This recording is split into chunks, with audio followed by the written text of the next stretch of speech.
Hi, Dave Sobel here from the Business of Tech podcast, here to catch you up on a story you might have missed. ChannelPro released their State of the Channel report, and here are some of the data highlights and takeaways. On managed services, 65% of readers surveyed in 2019 offered at least some managed services. That percent grew to incorporate 82% of respondents in 2020. For comparison's sake, only 77% of surveyed readers offered basics like networking gear and PCs. On security services, in 2019, 50% of them rated their anxiety level about cybersecurity dangers at 9 or 10 on a 1 to 10 scale, with 10 indicating the most concern. This year, that figure skyrocketed to 67%. 46% of the people polled foresee higher profits for security services in the next 12 months versus 36% in last year's report.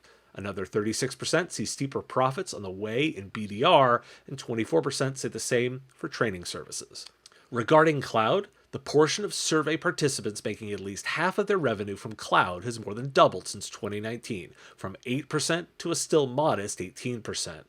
The number of channel pros making less than a quarter of their revenue online, by contrast, has dropped from 79% to 68%. 44% of those polled expect cloud services to generate a greater share of revenue this year, down from 57% a year ago, while 51% see cloud revenues holding stable. The portion of the audience selling infrastructure as a service solutions based on Microsoft Azure, Amazon Web Services, and other public cloud platforms has notched up from 32% in last year's survey to 36% this year. Furthermore, just over 31% now deliver platform as a service options, as opposed to just 25% in 2019. It looks like no one is making much money in SaaS productivity apps at the present. Just 4% of the channel partners surveyed, in fact, call Office 365 a high-margin business, and 53% believe margins will remain roughly the same throughout the year.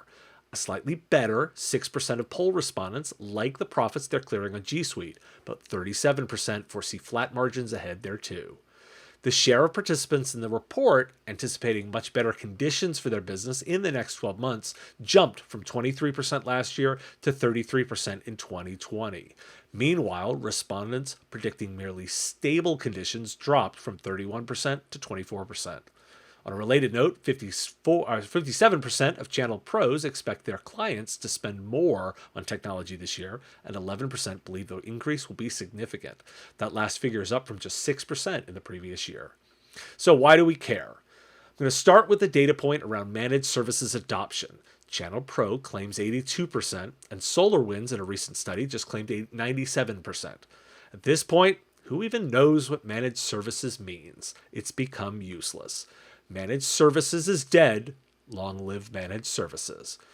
Anyways, there are players delivering technology services on a recurring revenue basis effectively. We just have no way to actually compare them, so compiling and releasing all this data is fairly fruitless at this point. On security, I'd say there's plenty of reasons to be anxious, and I really want to know who the 33% are who aren't reporting it as top of mind. There's enough data and stories to warrant really intense paranoia. It should be top of mind for every provider out there. If consumers can't trust your service, then you're already losing. That number seems off. I'm a bit worried. Moving on to the ever-elusive cloud services, 36% of respondents are now delivering solutions around infrastructure as a service. So vendors, how many of you actually have solutions here? It seems to me all the cloud management tools are in a distinctly separate space, and they aren't working with typical SMB-focused tech providers. Companies like DivvyCloud, Datadog, BetterCloud, Xylo, they're not here.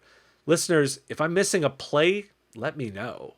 I do like the optimism in this report. I really do. I've always been bullish on delivering technology to customers as a service, and I know it's a necessity. However, my primary concerns right now are security threats and the disconnect between the tool providers focused on this space versus what their actual needs of the customers are. This is something we're going to continue to explore. Thanks for listening. If you like this kind of content and find it valuable, you can support me on Patreon at patreon.com/MSPradio. Like and subscribe to the video and catch stories like this every single day on the Business of Tech podcast, available on your favorite podcatcher. Thanks for listening.